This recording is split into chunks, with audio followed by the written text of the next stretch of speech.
گنج بخش فیض عالم مظہر نور خدا نا کی سارا پیر کامل کاملانا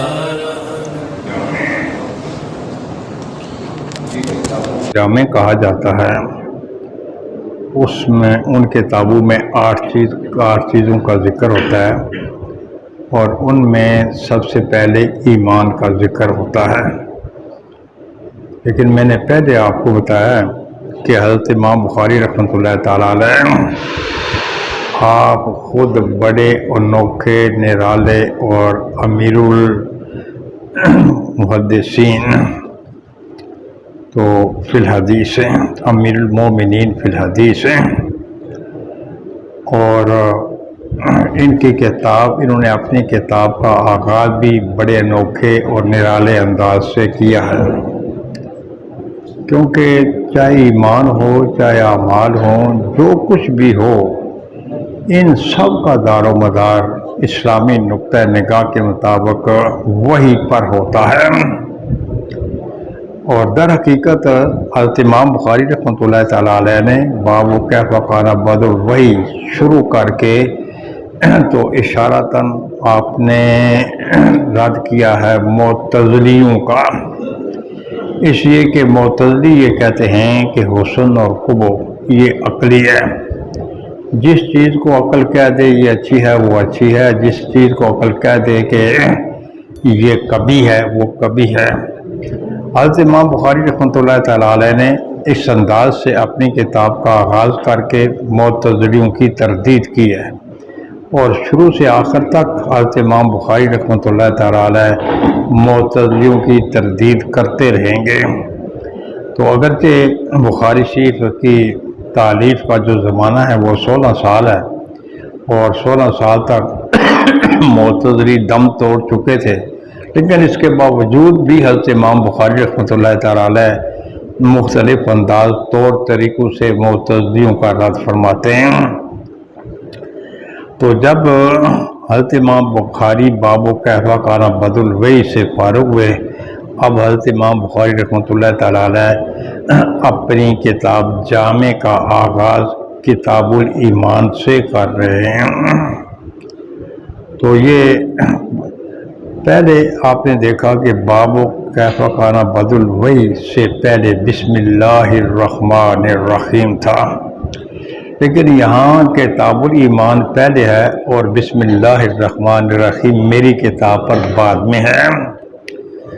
اور یہ اکثر ایسے ہوگا، کسی جگہ کتاب سے پہلے حضرت امام بخاری رحمۃ اللہ تعالیٰ علیہ کی کتاب میں بسم اللہ الرحمن الرحیم ہوگی، اور کبھی کتاب کے بعد۔ یہ در حقیقت اشارہ ہے اختلاف نسخ کی طرف، کہ کسی نسخے میں تو کتاب سے پہلے تسمیہ ہے اور کسی کتاب میں تسمیہ سے پہلے کتاب سے پہلے تسمیہ نہیں ہے۔ یہ ہے اختلاف نسخ۔ اور کبھی ایسے بھی ہوگا کہ حضرت امام بخاری رحمۃ اللہ تعالیٰ علیہ بالکل درمیان میں بسم اللہ الرحمن الرحیم لکھیں گے، حالانکہ نہ وہ وہاں کوئی کتاب ہوگی، نہ کسی نئے مسئلے کا آغاز ہو رہا ہوتا ہے، بلکہ بظاہر بے جوڑ سے حضرت امام بخاری رحمۃ اللہ تعالیٰ علیہ لکھ دیتے ہیں بسم اللہ الرحمن الرحیم۔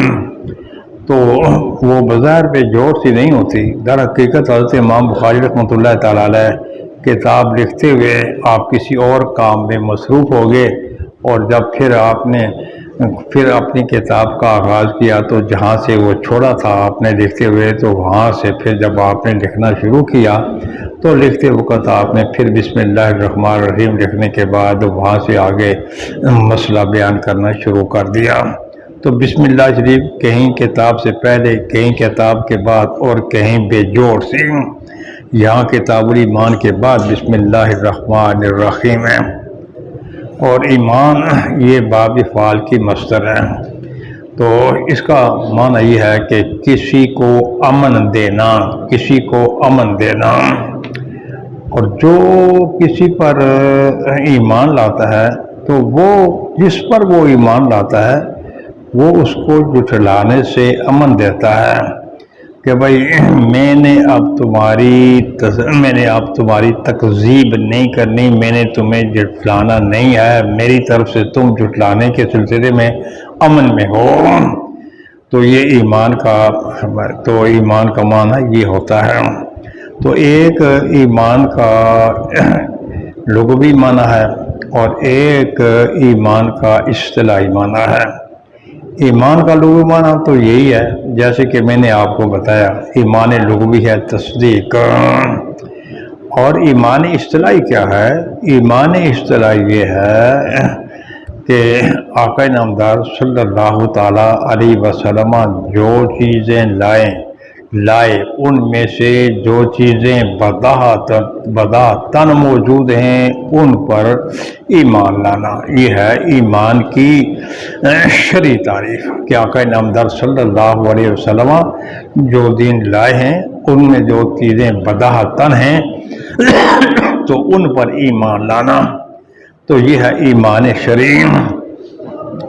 یہ جو ایمان ہے، ایمان کے مسئلے میں در حقیقت جو اہل قبلہ ہیں ان میں ایمان کی تعریف میں کچھ تھوڑا سا اختلاف ہے کہ ایمان کس چیز کا نام ہے۔ اس سلسلے میں ایک مذہب ہے مرجئہ کا، اور مرجئہ کے بارے میں پہلے میں نے آپ کو بتایا ہوا ہے۔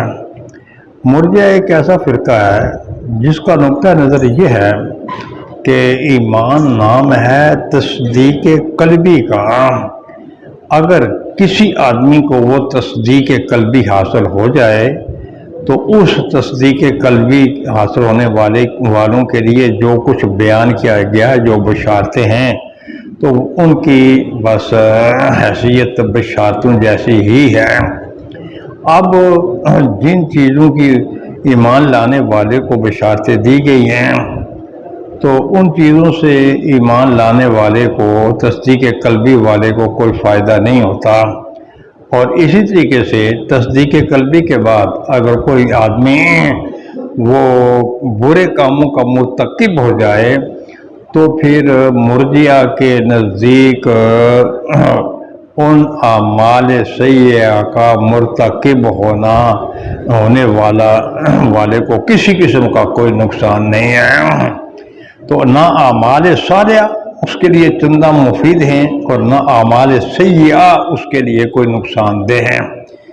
یہ ہے مرجئہ کا مذہب، اور اس کے مقابلے میں خوارج اور بعض معتزلہ کا مذہب ہے۔ تو خوارج اور بعض معتزلہ کا مذہب ہے۔ خوارج اور بعض معتزلہ یہ کہتے ہیں کہ یہ جو ایمان ہے ایمان مرکب ہے، اور ایمان 3 چیزوں کے مجموعے کا نام ہے۔ اگر ان 3 چیزوں میں سے کوئی چیز بھی نہ پائی جائے تو پھر ایسی صورت میں انسان مومن نہیں ہوتا بلکہ وہ کافر ہوتا ہے اور دائرہ اسلام سے خارج ہو جائے گا۔ اور ایک تصدیق قلبی، دوسرا اقرار باللسان اور تیسرا عمل بالجوارح، ان 3 چیزوں سے ایمان مرکب ہے۔ یہ خارجیوں کے نزدیک اور بعض معتزلیوں کے نزدیک، لہذا ان کے نزدیک اگر کوئی آدمی کسی عمل کو چھوڑ دے گا، مثلا نماز نہیں پڑھتا یا روزہ نہیں رکھتا یا حج نہیں کرتا حج فرض ہونے کے باوجود، یا یہ ہے کہ اس پر زکوٰۃ فرض ہے، زکوٰۃ کی فرضیت کے باوجود اگر وہ زکوٰۃ نہیں دیتا، تو پھر خارجیوں کے نزدیک اور بعض معتزلیوں کے نزدیک ایسا آدمی دائرہ اسلام سے خارج ہے اور کافر ہے۔ تو یہ دوسرا مذہب ہو گیا۔ اور تیسرا جو مذہب ہے تو تیسرا مذہب ہے محدثین کا، ائمہ ثلاثہ کا اور محدثین کا، جمہور محدثین کا مذہب یہ ہے۔ ان کے نقطہ نگاہ کے مطابق بھی ایمان مرکب ہے، اور ایمان مرکب ہے اقرار باللسان سے اور تصدیق بالجنان سے اور اعمال جاریہ سے۔ تو ان تین چیزوں سے ایمان مرکب ہے، تصدیق بالجنان، اقرار باللسان اور عمل بالجوارح، ان سے ایمان مرکب ہے۔ تو اگر کوئی آدمی ان تین چیزوں میں سے، تو اگر کوئی آدمی اعمال صالحہ کا میں سے مثلا نماز کو چھوڑ دیتا ہے یا روزے کو چھوڑ دیتا ہے، یا کوئی آدمی گناہ کبیرہ کا مرتکب ہوتا ہے، تو ایسی صورت میں جمہور محدثین کے نزدیک ایسا آدمی اپنے گناہوں کی سزا بھگتے گا، اور گناہوں کی سزا بھگتنے کے بعد پھر اس کے بعد وہ جنت میں جائے گا۔ اور یہ جو چوتھا مذہب ہے، بلکہ پانچواں مذہب، پہلا مذہب ہے مرجئہ کا، اور دوسرا مذہب ہے خارجیوں کا اور بعض معتزلیوں کا، اور یہ تیسرا مذہب جو آپ کے سامنے بیان ہوا تو یہ ہے ائمہ ثلاثہ کا اور جمہور محدثین کا۔ اور چوتھا جو مذہب ہے وہ اکثر معتزلیوں کا ہے۔ اکثر معتزلی یہ کہتے ہیں اگر کوئی آدمی ان اعمال میں سے کسی ایک عمل کو چھوڑ دے یا گناہ کبیرہ کا مرتکب ہو جائے تو ایسا آدمی ایمان سے خارج ہے۔ ایمان سے خارج کیوں ہے؟ اس لیے کہ ایمان جو تھا وہ مرکب تھا، تو اس کے بعض اجزاء جب نہیں پائے گئے، جب بعض اجزاء نہیں پائے گئے تو لہذا پھر اس کا مطلب ہے وہ ساری چیزیں نہیں پائی گئیں جن پر ایمان کا دار و مدار تھا، تو لہذا ایسا آدمی دائرہ اسلام سے خارج ہے۔ لیکن وہ کفر میں داخل نہیں ہوتا۔ کفر میں کیوں داخل نہیں ہوتا؟ اس لیے کہ ابھی تک اس کے دل میں تصدیق قلبی موجود ہے جن پر وہ ایمان لایا تھا اور اس نے ان کی تکذیب نہیں کی، تو لہذا وہ دائرہ اسلام سے خارج ہے، اور لیکن کفر میں داخل نہیں ہوگا۔ یہ تھوڑی سی ترتیب میں فرق کر لینا، یہ تیسرا مذہب آپ شمار کر لینا کہ یہ اکثر معتزلیوں کا جو مذہب ہے یہ تیسرا مذہب ہے، اور یہ جو ائمہ ثلاثہ اور محدثین ہیں ان کا چوتھا مذہب ہے۔ تو ان کی ترتیب اس طریقے سے کر لیں تو یہ زیادہ بہتر ہے۔ اور پانچواں جو مذہب ہے وہ ہے سیدنا امام اعظم ابو حنیفہ کا اور جمہور متکلمین کا۔ سیدنا امام اعظم ابو حنیفہ اور جمہور متکلمین یہ کہتے ہیں کہ ایمان جو ہے نا، ایمان ان تینوں چیزوں کے مجموعے کا نام ہے، اقرار باللسان، تصدیق بالجنان اور عمل بالارکان۔ تو ایمان ان تین چیزوں کے مجموعے کا نام ہے۔ اگر کوئی آدمی اعمال میں کوتاہی کرتا ہے تو وہ جنت میں داخل ہوگا، لیکن وہ جنت میں داخل ہوگا، لیکن وہ جنت میں جو داخل ہوگا تو اس کا مطلب نہیں ہے کہ گناہ کا مرتکب ہونے کے باوجود وہ سیدھا جنت میں چلا جائے گا، بلکہ گناہ کا مرتکب ہونے کے باوجود بھی یہ آدمی، وہ گناہ کو مرتکب ہونے کے باوجود بھی آدمی جنت میں جائے گا، لیکن یہ اس نے ہمیشہ کے لیے جنت میں جائے گا، اور یہ ہمیشہ کے لیے دوزخ میں نہیں رہے گا۔ یہ جو آخری دو مذہب ہے نا، ان میں جو فرق ہے تو یہ لفظی فرق ہے، ورنہ تینوں ائمہ اور جمہور محدثین ان کا بھی نقطہ نظر یہ ہے اگر کوئی آدمی اعمال صالحہ کو چھوڑ دے یا گناہ کبیرہ کا مرتکب ہوگا، گناہ بھگتنے کے بعد پھر وہ جنت میں آ جائے گا۔ اور سیدنا امام اعظم اور جمہور متکلمین ان کا بھی نقطہ نظر یہی ہے، لیکن یہ ہے کہ ذرا الفاظ کی تعبیر میں فرق ہے، اس لیے کہ امام اعظم اور جمہور متکلمین کہتے ہیں کہ وہ جنت میں جائے گا، لیکن اس کے جنت میں یہ جانے کا یہ مطلب نہیں ہے کہ وہ سیدھا گناہ کا مرتکب ہونے کے باوجود جنت میں جائے گا، بلکہ وہ اپنی گناہوں کی سزا بھگتنے کے بعد پھر جنت میں جائے گا۔ لہذا ان میں جو فرق ہے تو وہ فرق ان کا جو نزاع ہے، نزاع لفظی ہے۔ تو ایمان میں یہ 5 مشہور مذہب ہیں، اگرچہ اس کے علاوہ کچھ اور بھی مذاہب ہیں۔ اور یہ جو مرجئہ ہیں، مرجئہ کی دلیل کیا ہے؟ مرجئہ یہ کہتے ہیں کہ ایک دفعہ آقا نامدار صلی اللہ علیہ وسلم نے فرمایا کہ جو آدمی لا الہ الا اللہ کہہ لے تو وہ جنت میں داخل ہوگا۔ اور ان کی دلیل کیا ہے؟ تو وہ کہتے ہیں کہ جو آدمی اگر یہ جس کو تصدیق قلبی حاصل ہے، اعمال سیئہ اس کے لیے مضر نہیں ہے اور اعمال صالحہ اس کے لیے مفید نہیں ہے۔ ان کی اس سلسلے میں دلیل کیا ہے کہ ایک مرتبہ آقا نامدار صلی اللہ علیہ وسلم نے فرمایا کہ من قال لا الہ الا اللہ دخل الجنہ۔ حضرت ابو ذر غفاری رضی اللہ تعالیٰ نے فرمایا ان زنا و ان سرقا، تو آقا نامدار صلی اللہ علیہ وسلم نے فرمایا وَإِن زَنَا وَإِن سَرَقَا، تو چاہے اس نے زنا ہی کیوں نہ کیا ہو، چاہے اس نے چوری کیوں نہ کی ہو، جو آدمی صدق کے دل سے لا الہ الا اللہ کہہ دے گا تو وہ جنتی ہے۔ تو 3 مرتبہ حضرت سیدنا ابو ذر غفاری رضی اللہ تعالیٰ عنہ نے یہ فرمایا ان زنا و ان زنا و ان سرقا۔ پہلی مرتبہ بھی حضور نے فرمایا بھائی چاہے وہ زنا اور چوری کیوں نہ کرے وہ جنت میں داخل ہوگا۔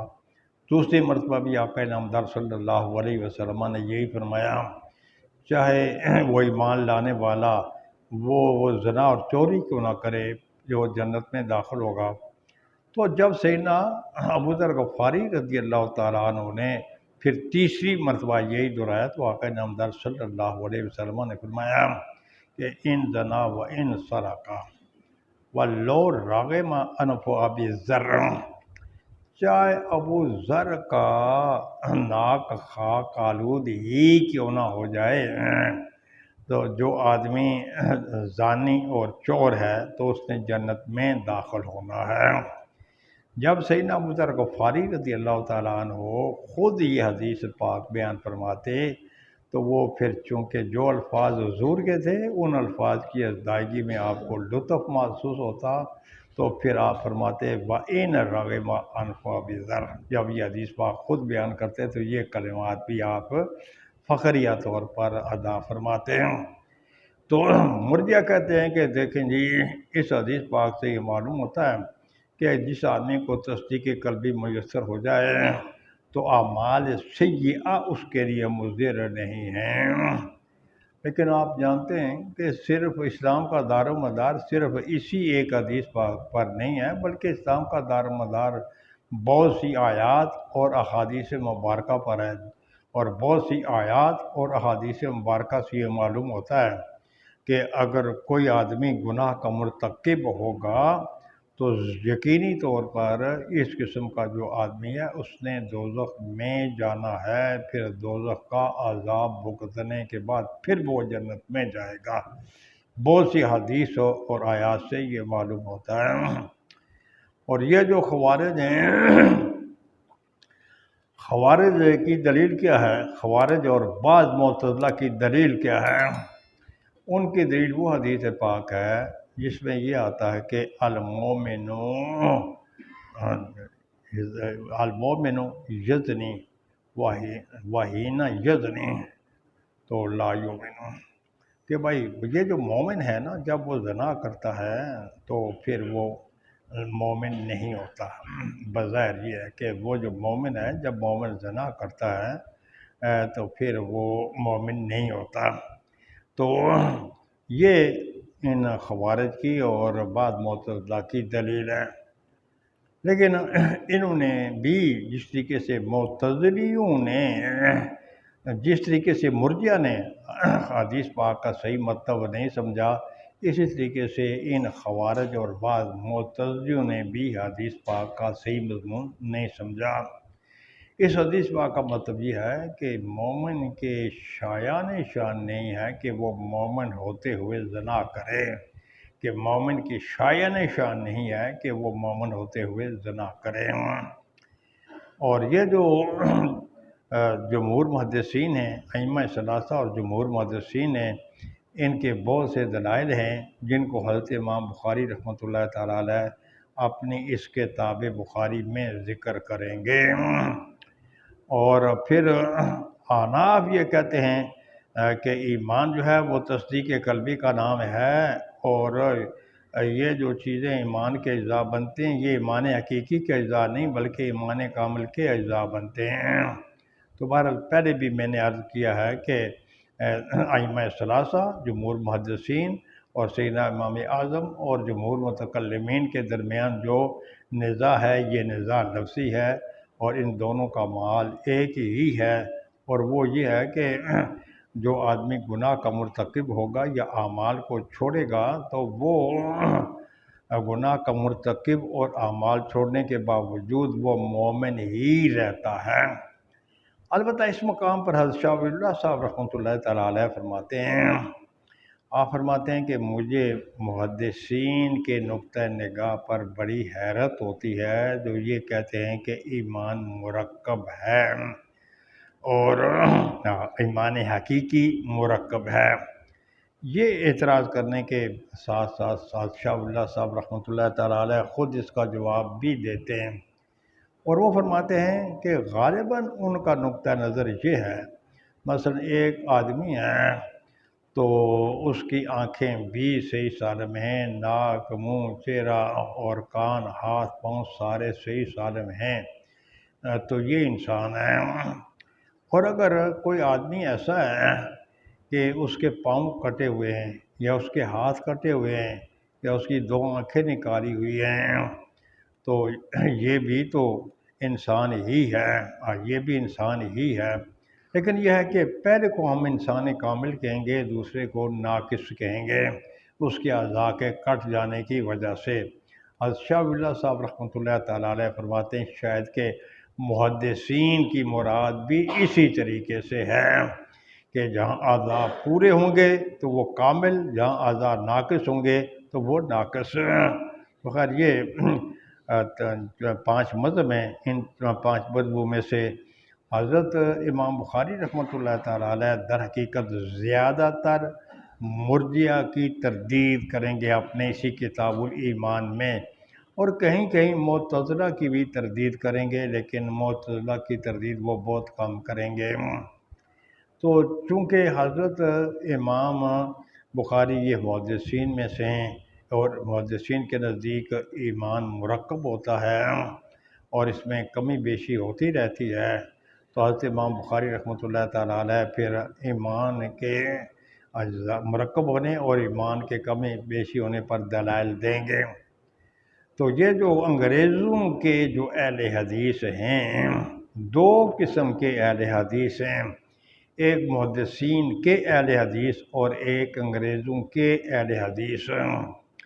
محدثین کے اہل حدیث جیسے کہ آپ ادھر ترمذی شریف میں پڑھیں گے کہ محدثین کے اہل حدیث کے نزدیک یہ مسئلہ اس طریقے سے ہے، تو وہاں اہل حدیث سے مراد ہے جو فن حدیث میں یکتائے روزگار ہو، چاہے اس کا مسلک کچھ ہی کیوں نہ ہو، جو فن حدیث میں کسی نہ کسی طریقے سے یکتائے روزگار ہو تو اس کو کہتے ہیں اہل حدیث۔ جیسے کہ آپ شرح نخبۃ الفکر میں پڑھ کر آئے ہیں کہ اہل حدیث کس کو کہتے ہیں کہ جو حدیث پاک کا زبردست قسم کا عالم ہو اور جس کو یہ معلوم ہو کہ صحیح حدیث کون سی ہے، ضعیف حدیث کون سی ہے، حدیث میں سکم کون سا ہے، اس میں علل خفیہ کون سی ہیں، تو جو آدمی ان چیزوں کو جانتا ہے وہ ہے اہل حدیث اور وہ عامل بالحدیث۔ تو ایک ہے محققین کے نزدیک، محدثین کے نزدیک اہل حدیث کہ جو فن حدیث میں کسی نہ کسی لحاظ سے یکتائے روزگار ہو، چاہے اس کا عقیدہ کچھ ہی کیوں نہ ہو، ایک تو یہ اہل حدیث ہے۔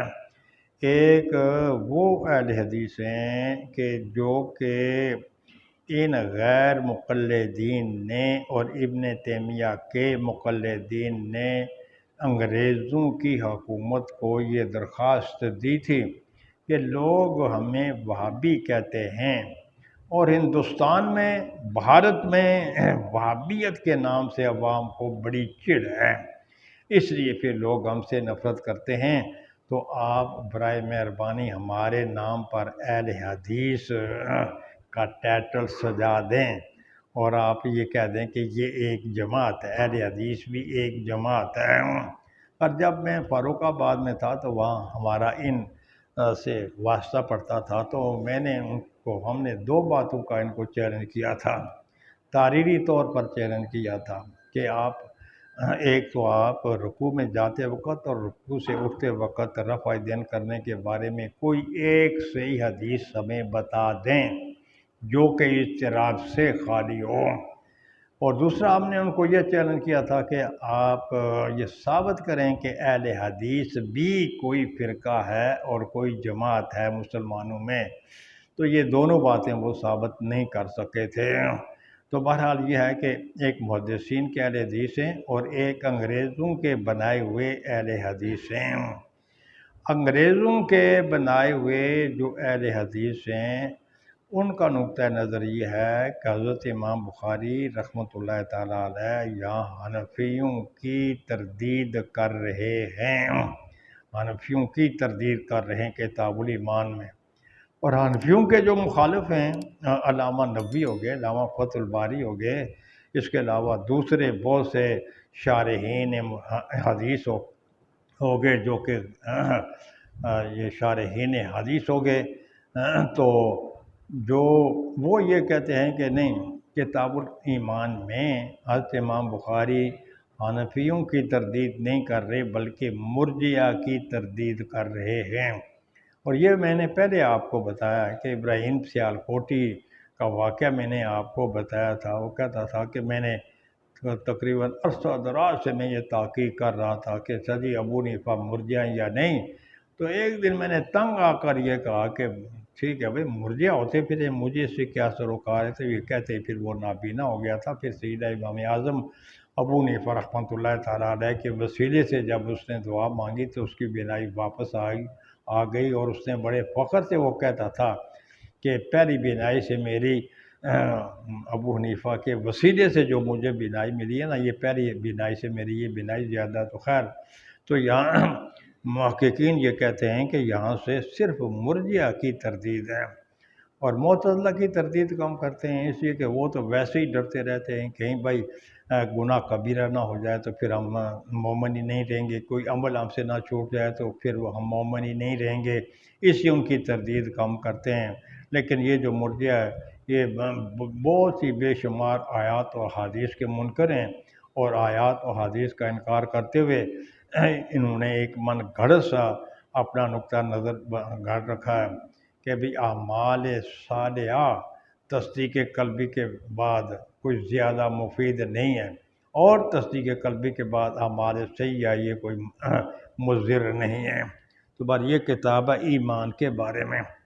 حضرت امام بخاری چونکہ محدثین میں سے ہیں، اس لیے انہوں نے پھر پہلا باب یہ باندھا کہ باب قول نبی صلی اللہ علیہ وسلم، یہ باب اس بات کے احکام کے بیان میں ہے کہ یہ باب آقا نامدار صلی اللہ علیہ وسلم کے اس ارشاد کے بیان میں ہے کہ بنی الاسلام علی خمس، کہ ایمان کی بنیاد 5 چیزوں پر رکھی گئی ہے، اور پھر یہ جو اسلام ہے یہ قول ہے، فعل ہے، اور یہ اسلام جو ہے وہ بڑھتا ہے اور وہ گھٹتا بھی ہے۔ یہ تو یہاں امام بخاری نے باب کو عنوان رکھا ہے کتاب الایمان، اور محدثین کا اور امام بخاری کا نقطہ نظر یہ ہے کہ یہ جو ایمان ہے، ایمان یہ مرکب ہے، لیکن دلیل کے طور پر حضرت امام بخاری رحمۃ اللہ تعالیٰ علیہ نے جو حدیث پاک بیان کیا تو اس میں یہ کہ بنی الاسلام علی خمس، بنی الایمان نہیں ہے، بنی الاسلام علی خمس، کہ اسلام کی جو بنیاد ہے وہ 5 چیزوں پر رکھی گئی ہے۔ تو اصل میں یہ ہے کہ حضرت امام بخاری رحمۃ اللہ تعالیٰ علیہ کے نزدیک 3 چیزوں کا مصداق ایک ہی ہے۔ حضرت امام بخاری کے نزدیک ایمان، اسلام، دین یہ آپس میں مترادف ہیں۔ تو لہذا جب یہ کہا گیا کہ بنی الاسلام علی خمس، تو اس کا مطلب یہ ہے کہ بنی الایمان علی خمس، کہ ایمان کی بنیاد جو ہے وہ 5 چیزوں پر رکھی گئی ہے۔ لیکن یہ جو حدیث پاک ہے، اس حدیث پاک پر 2 اعتراض ہوتے ہیں۔ ایک اعتراض تو اس پر یہ ہوتا ہے کہ یہاں اس حدیث پاک سے یہ معلوم ہو رہا ہے کہ یہ جو ارکان اسلام میں ان کا 5 میں حصر ہے، حالانکہ ارکان اسلام کا 5 میں حصر نہیں ہے، تو بلکہ ارکان اسلام اور بھی ہیں۔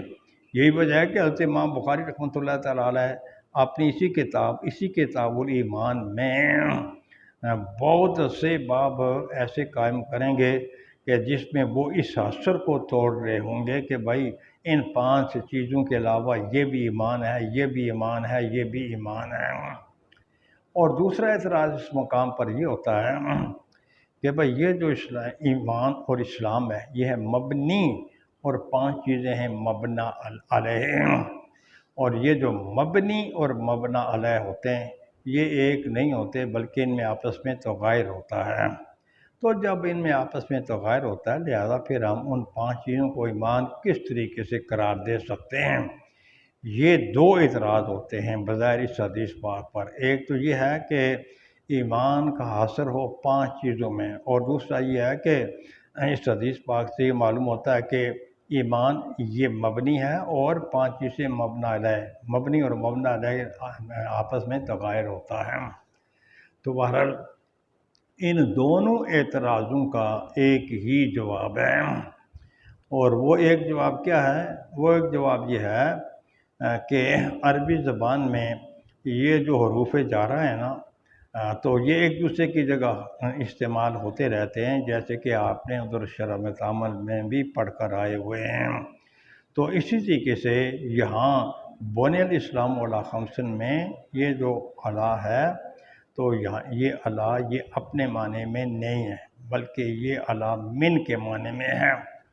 تو جب یہاں یہ اللہ یہ اپنے معنی میں نہ ہوا، من کے معنی میں ہوا، تو اب یہاں یہ اعتراض نہیں ہو سکتا کہ اچھا جی مبنی اور مبنا علیہ جو ہے یہ علیحدہ علیحدہ ہیں، بلکہ من کی لانے کے تو اللہ کو من کے معنی میں کرنے کی وجہ سے یہ معلوم ہوتا ہے کہ جو ایمان ہے وہ یہ 5 چیزیں ہیں، جو 5 چیزیں ہیں وہی ایمان ہے۔ ایک تو یہ ہے کہ جب پھر یہاں اللہ من کے معنی میں ہوا تو اب یہ بھی نہیں ہو سکتا کہ بھائی یہ جو اسلام یا ایمان ہے اس کا 5 میں حصر ہے، بلکہ 5 کے علاوہ بھی جو چیزیں ان کو ہم ایمان اور اسلام کہہ سکتے ہیں۔ تو بہرحال ایک ترجمہ الباب تو یہ ہے کہ بنی الاسلام علی خمسن، جیسے کہ حدیث پاک میں آتا ہے، اور حضرت امام بخاری فرماتے ہیں وہ قول و فعل، اور یہ جو اسلام ہے یہ قول اور فعل ہے۔ کہ میں نے پہلے بتا دیا آپ کو امام بخاری کے نزدیک اسلام، ایمان اور دین یہ تینوں مترادف ہیں۔ تو جب یہ تینوں مترادف ہوئے تو لہٰذا پھر اس کا مطلب یہ ہے کہ یہ جو ایمان ہے تو یہ قول اور فعل کا نام ہے۔ جب ایمان قول اور فعل کا نام ہوا تو ایمان 2 چیزوں کا کے مجموعے کا نام ہوا، تو اس سے معلوم ہوا کہ ایمان جو ہے یہ مرکب ہے اور ایمان بسیط نہیں ہے، جیسے کہ سیدنا امام اعظم ابو حنیفہ رحمۃ اللہ تعالیٰ علیہ کے نزدیک ہے۔ آپ کے نزدیک ایمان ہے تو ایک ایمان حقیقی ہے، ایک ایمان کامل ہے۔ جو ایمان حقیقی ہے وہ صرف تصدیق قلبی کا نام ہے، اسی لیے کچھ ابن تیمیہ کے مقلدین کو یہاں سے کچھ مغالطہ ہونے لگا کہ جو مذہب ہے امام اعظم کا وہی مذہب، جو مذہب ہے مرجئہ کا وہی مذہب ہے حضرت امام اعظم کا، حالانکہ سیدنا امام اعظم ابو حنیفہ رحمۃ اللہ تعالیٰ علیہ کے مخالفین نے بھی ابن تیمیہ کے ان مقلدین کی تردید کی ہے کہ یہاں سے کوئی سیدنا امام اعظم یا جمہور متکلمین کی تردید نہیں کی جا رہی، بلکہ مرجئہ کی تردید کی جا رہی ہے۔ اور اسی طریقے سے فرمایا کہ یہ جو اسلام ہے تو یہ بڑھتا بھی ہے اور کم بھی ہوتا ہے۔ واضح بات ہے کہ اگر اس کے اجزاء زیادہ ہو جائیں گے تو وہ بڑھ جائے گا، اگر اس کے اجزاء کم ہو جائیں گے تو پھر وہ کم ہوگا۔ تو بہرحال جس کے اجزاء زیادہ یا کم ہو تو وہ مرکب ہوتا ہے، تو اس سے معلوم ہوا کہ یہ ایمان جو ہے یہ مرکب ہے۔ اسلام بھی مرکب ہے، اسلام اور ایمان امام بخاری کے نزدیک مترادف ہیں، اور یہ قول اور فعل ہوتا ہے۔ قول اور فعل یہ دو چیزوں کے مجموعے کا نام ہے، لہذا معلوم ہوا کہ ایمان مرکب ہے۔ ایمان میں کمی بیشی ہوتی ہے، تو اس سے بھی یہ معلوم ہوا کہ ایمان جو ہے وہ مرکب ہے۔ اس کے بعد فرمایا کہ اس کے بعد پھر حضرت امام بخاری رحمۃ اللہ تعالیٰ علیہ نے یہاں ایمان میں کمی بیشی ہوتی ہے، جس میں کمی بیشی ہو تو وہ مرکب ہوتا ہے، جس کے اعزاز زیادہ ہو جائیں تو وہ کبھی جس کے اعزاز زیادہ اور کم ہو وہ مرکب ہوتا ہے۔ لہذا یہ جو ایمان ہے اس کے اجزاء میں بھی زیادتی ہوتی رہتی ہے، تو اس سے یہ معلوم ہوا کہ ایمان جو ہے وہ مرکب ہے۔ اس سلسلے میں حضرت امام بخاری رحمۃ اللہ تعالیٰ علیہ یہاں متعدد آیات مبارکہ سے یہ ثابت کریں گے کہ ایمان میں کمی زیادتی ہوتی ہے، لہذا ایمان مرکب ہے، ایمان بسیط نہیں ہے۔ تو ان سب دلائل کا جواب ہماری طرف سے اجمالی طور پر یہی ہے کہ بھائی ایک ہے ایمان بسیط اور ایک ہے ایمان کامل۔ جہاں تک ایمان بسیط کا تعلق ہے وہ صرف اور صرف تصدیق قلبی کا نام ہے، اور جہاں تک ایمان کامل کا تعلق ہے تو ایمان کامل جو ہے وہ مرکب بھی ہوتا ہے۔ جہاں کہیں ایمان میں کمی بیشی کا ذکر ہے یا ایمان کے مرکب ہونے کا معاملہ ہے تو اس ایمان سے مراد ایمان کامل ہے، اور ایمان حقیقی اور ایمان بسیط نہیں ہے۔ وہ یہ ہے کہ اور اللہ تبارک و تعالیٰ زیادہ کرتے ہیں ان کے ایمان کو ما ایمانہم، مسلمانوں کے ایمانوں کے ساتھ۔ تو اس کا مطلب یہ ہے کہ یہ جو مومن ہیں ان کے ایمان بڑھتے رہتے ہیں۔ تو جہاں ایمان بڑھتے رہتے ہیں تو ایمان بڑھیں گے اپنے اجزاء میں زیادتی کی وجہ سے، لہذا ایمان مرکب ہے۔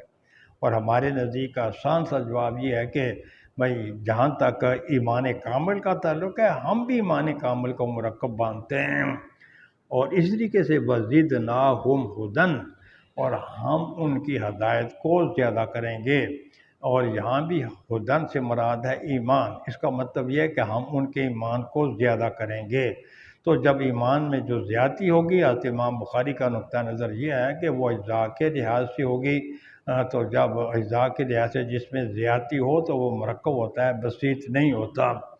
اور اسی طریقے سے تیسری جو آیت ہے، اور اللہ تبارک و تعالیٰ بڑھا دیتے ہیں ان لوگوں کو جو ہدایت یافتہ ہیں۔ اللہ تعالیٰ ہدایت یافتہ لوگوں کے ایمان کو بڑھا دیتے ہیں۔ یہاں بھی ھدی یہ جو ہے وہ ایمان کے معنی میں ہے۔ تو اس سے بھی حضرت امام بخاری یہ استدلال کرنا چاہتے ہیں کہ جہاں کمی زیادتی ہو تو وہ اجزاء کے لحاظ سے ہوتی ہے، جس کے اجزاء میں زیادتی ہو تو وہ یا کمی ہو تو وہ مرکب ہوتا ہے۔ تو اس سے معلوم ہوا کہ ایمان مرکب ہے۔ اور اسی طریقے سے چوتھی آیہ مبارکہ میں یہ ہے کہ اور وہ لوگ جو ہدایت یافتہ ہیں تو ہم ان کے ایمان کو بڑھا دیتے ہیں۔ وَآتَاهُمْ تَقْوَاهُمْ، اور ہم ان کو ان کا تقوی عنایت کرتے ہیں۔ اور تقوی سے مراد بھی یہاں امام بخاری ایمان ہی لے رہے ہیں۔ اور اگلی آیت جو ہے کہ اور بڑھا دیتے ہیں ہم ایمان والوں کے ایمان کو، تو یہاں بھی ایمان کی زیادتی کا تعلق ہے۔ جب ایمان کی زیادتی ہوگی تو وہ ہوگی اجزاء کے لحاظ سے، جس میں اجزاء کے لحاظ سے زیادتی ہو تو وہ مرکب ہوتا ہے۔ ایسے ہی اللہ تبارک و تعالیٰ کا یہ ارشاد مبارک، ایکم زادتہم ھذہ ایمانا۔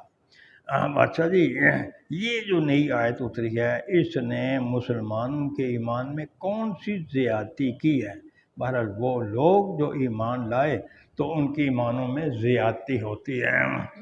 یہ در حقیقت مشرکین جو تھے نا، جب کوئی نئی آیت اترتی نا تو پھر وہ تندن کہتے، اچھا بھئی یہ جو تمہارا یہ خیال ہے کہ یہ اللہ کا کلام ہے، اس اللہ کے کلام میں تمہارے ایمان میں کون سی زیادتی ہوئی؟ تو پھر اس کے جواب میں اللہ تبارک و تعالیٰ نے فرمایا کہ بھئی یہ جو آیات نہیں اترنے والی ہیں تو یہ مومنوں کے ایمان میں زیادتی کرتی ہیں، اور بہرحال وہ لوگ جو ایمان لائے تو ہم ان کے ایمان میں زیادتی کرتے ہیں۔ تو یہ کافروں کے جواب میں کہا گیا۔ تو یہاں سے بھی امام بخاری اس طریقے سے استدلال کرتے ہیں، کیونکہ ایمان کی زیادتی اجزاء کے لحاظ سے ہوتی ہے، جہاں اجزاء زیادہ ہو تو وہ چیز پھر مرکب ہوتی ہے۔ اس سے معلوم ہوا کہ یہ جو ایمان ہے ایمان مرکب ہے۔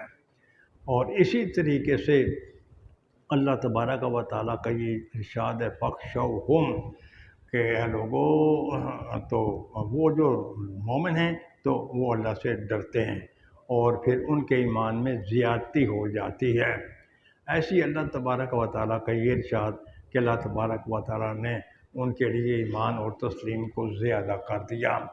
تو یہ تقریباً 8 آیات مبارکہ ہیں جن سے حضرت امام بخاری رحمۃ اللہ تعالیٰ علیہ نے یہ ثابت کرنے کی کوشش کی ہے کہ ایمان میں کمی زیادتی ہوتی ہے اور ایمان مرکب ہے۔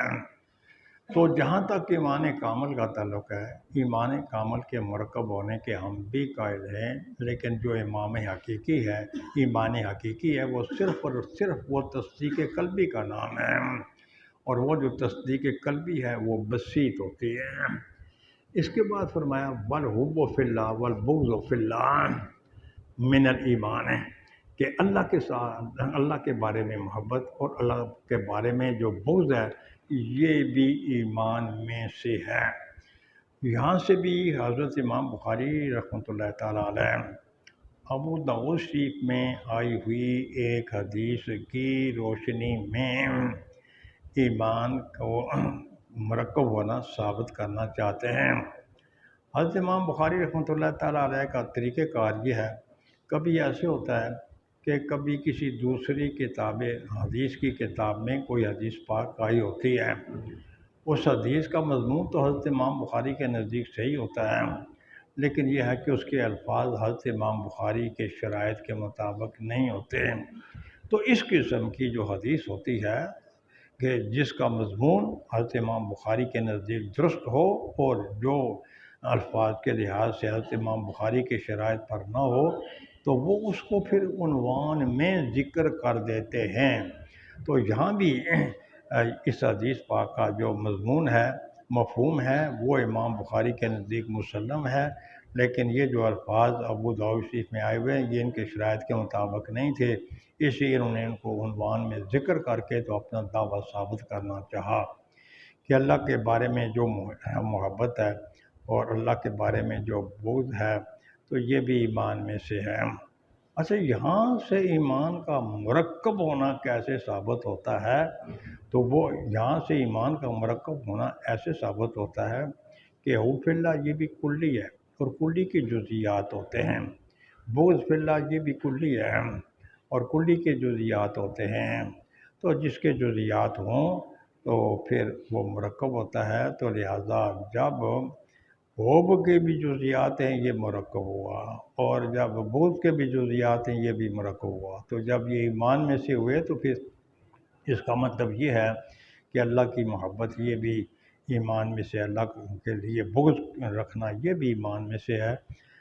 تو پھر یہ جب بغض اور حب اور بغض یہ کلی ہیں تو لہذا ان کے ماتحت جزئی ہیں، تو اس لحاظ سے ایمان کا مرکب ہونا ثابت ہوا۔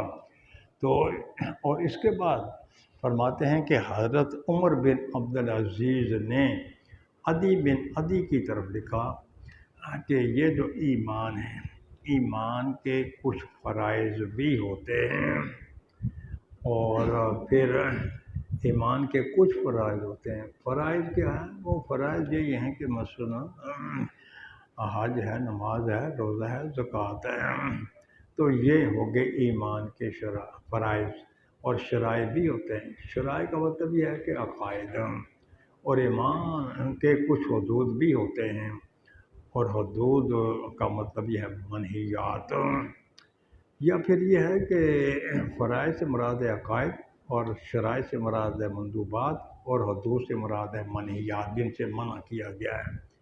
تو جب ایمان کا فرائض بھی ہوئے جن کو آپ عقائد سے تعبیر کر سکتے ہیں، اور ایمان کے جب شرائع بھی ہوئے جس کو آپ مندوبات سے تعبیر کر سکتے ہیں، اور ایمان کے جب حدود بھی ہوئے جن کو آپ منہیات سے تعبیر کر سکتے ہیں، تو پھر ایمان جو ہے وہ فرائض، شرائع اور پھر حدود کا مجموعہ ہوا۔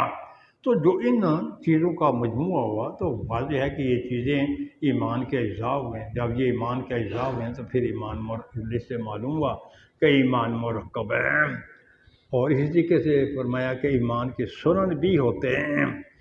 تو یہ ہے کہ اگر فرائض سے مراد عقائد، شرائع سے مراد اگر ہم لے لیں یہ فرائض سے عقائد، اور شرائع سے مراد ہم دوسرے احکام، اور حدود سے مراد منیات، اور سنن سے مراد ہم اگر مندوبات لے لیں تو یہ بھی درست ہے۔ تو بس 4 اجزاء تو کم اس ایمان کے بنتے ہیں، فرائض، شرائع، حدود اور سنن۔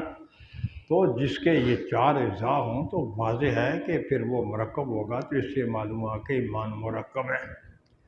لیکن ہم بھی کہتے ہیں ایمان مرکب ہے۔ کون سا ایمان مرکب ہے؟ ایمان کامل مرکب ہے۔ یہی وجہ ہے کہ حضرت عمر بن عبدالعزیز نے بعد میں جو کچھ بیان کیا اس سے حنفیوں کی مسلک کی تائید ہوتی ہے کہ ایمان کامل جو ہے تو یہ مرکب ہے، اور یہ جو ایمان حقیقی ہے تو وہ بسیط ہی ہوتا ہے۔ تو اسی لیے فرمایا کہ من استکمل الایمان، جس آدمی نے ان 4 اجزاء کو کامل کیا اس نے ایمان کو کامل کیا۔ تو اس سے معلوم ہوا کہ یہ اجزاء یہ ایمان کامل کے اجزاء ہیں، ایمان حقیقی کے اجزاء نہیں ہیں۔ فرمایا اور جو ان کو مکمل نہ کرے تو اس کا ایمان مکمل نہیں ہے۔ تو اگر یہ کہا جائے کہ اس سے مراد ایمان حقیقی ہے، تو اگر یہ جو تصدیق ہے، اگر اس تصدیق میں، اس اذعان میں ایک ذرا بھر بھی کمی آ جائے تو سرے سے وہاں ایمان رہتا ہی نہیں ہے، کہ ایمان تصدیق قلبی اور اذعان قلبی کا نام ہے۔ اگر اس میں ذرا بھر کمی آ جائے تو سرے سے وہ ایمان رہتا ہی نہیں ہے، اس لیے کہ اذعان تو یقین کا نام ہے۔ جب یقین ہی زائد ہو گیا تو پھر ایمان بھی وہاں باقی نہیں رہے گا۔ تو فرمایا کہ فَإِنْ عَائِشْ فَسَيَّاتِ جَنَّهَا لَكُمْ، اگر مجھے اللہ تعالیٰ نے زندگی دی تو پھر یہ تمام چیزیں میں تمہارے سامنے پیش کر دوں گا، یہاں تک کہ تم ان چیزوں کو جان لو۔ وَإِنْ أَمُتْ فَمَا أَنَا عَلَىٰ صُحْبَتِكُمْ بِحَرِيصٍ، اور اگر میں مر گیا پھر میں تم میں رہنے کا کوئی حریص بھی نہیں ہوں، مجھے تم میں رہنے کی کوئی زیادہ چاہت بھی نہیں ہے۔ اس لیے کہ تمہارے اعمال کچھ اس قسم کے ہیں جن اعمال کی وجہ سے ایک صحیح العقیدہ مسلمان اس قسم کے اعمال والے لوگوں میں رہنا پسند نہیں کرتا۔ اگر میں زندہ رہا تو میں تم سے ان 4 چیزوں کی پابندی کرواؤں گا، اور اگر میں زندہ نہ رہا تو میں تم جیسے لوگوں میں زندہ رہنے کا متمنی بھی نہیں ہوں، حریص بھی نہیں ہوں۔ تو فرمایا کہ وقال ابراہیم علیہ السلام، اور ابراہیم علیہ السلام نے فرمایا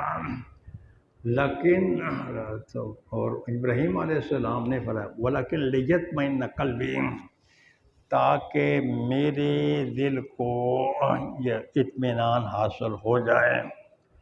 تو ایک دفعہ سیدنا ابراہیم علیہ السلام نے فرمایا اے اللہ، میں اس پر تو یقین رکھتا ہوں کہ آپ نے مردوں کو زندہ کرنا ہے، لیکن میں ان مردوں کے زندہ ہونے کی جو کیفیت ہے نا، میں اس کو معلوم کرنا چاہتا ہوں، تو تاکہ پھر میرا دل جو ہے وہ مطمئن ہو جائے۔ تو پھر آپ نے فرمایا کہ اچھا جی آپ ایسے کریں، 4 پرندے لیں، 4 پرندوں کو لینے کے بعد پھر آپ ان کو ذبح کر کے ان کے ٹکڑے ٹکڑے کر کے ان ٹکڑوں کو آپس میں ملا دیں، ملانے کے بعد پہاڑ کی چوٹیوں پر لے جا کر ان کو آپ پھینک دیں۔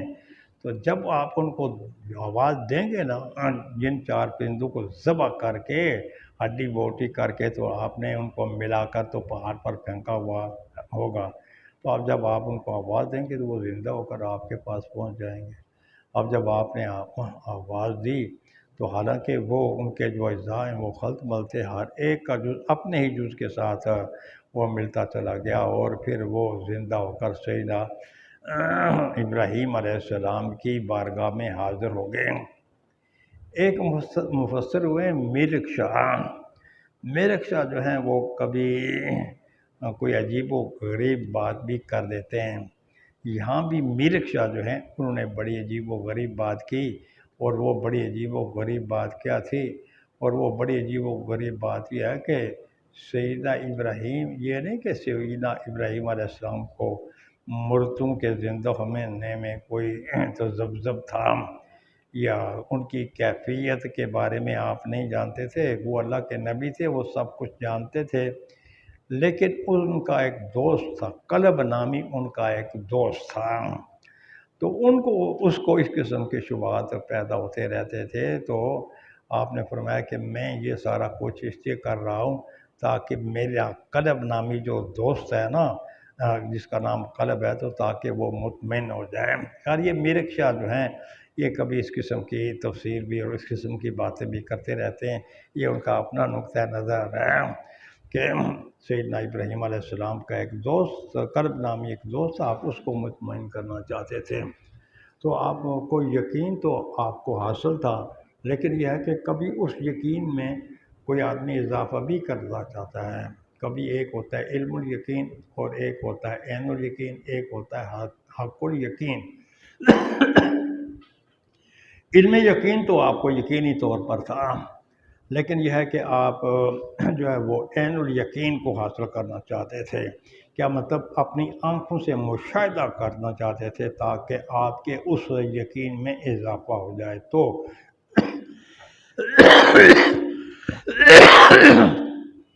یہ نہیں کہ سرے سے آپ کے دل میں پہلے کوئی تصدیق قلبی ہی نہیں تھی اور آپ اس تصدیق قلبی کو حاصل کرنا چاہتے تھے۔ تصدیق قلبی یقینی طور پر آپ کے دل میں تھی، لیکن آپ اس میں اضافہ کرنا چاہتے تھے تاکہ معاملہ حق الیقین تک پہنچ جائے۔ فرمایا کہ تاکہ میرا دل جو ہے وہ مطمئن ہو جائے۔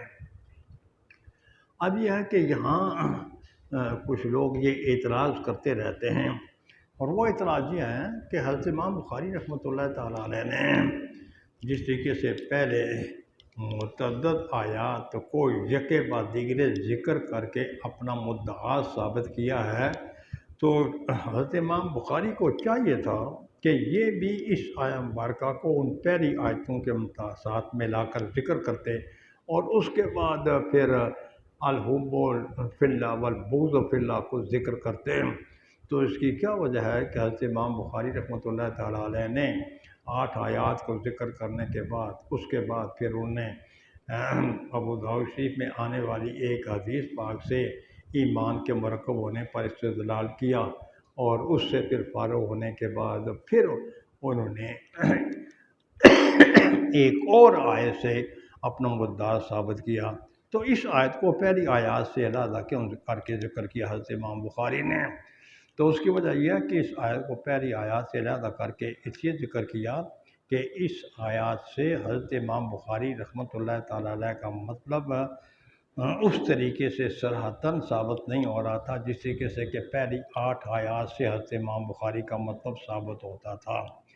اس لیے چونکہ اس آیہ مبارکہ سے اس طرح صراحتاً حضرت امام بخاری کا مدعا اور مطلب ثابت نہیں ہو رہا تھا، اس لیے حضرت امام بخاری رحمۃ اللہ تعالیٰ علیہ نے اس آیہ مبارکہ کو علیحدہ کر کے ذکر کیا۔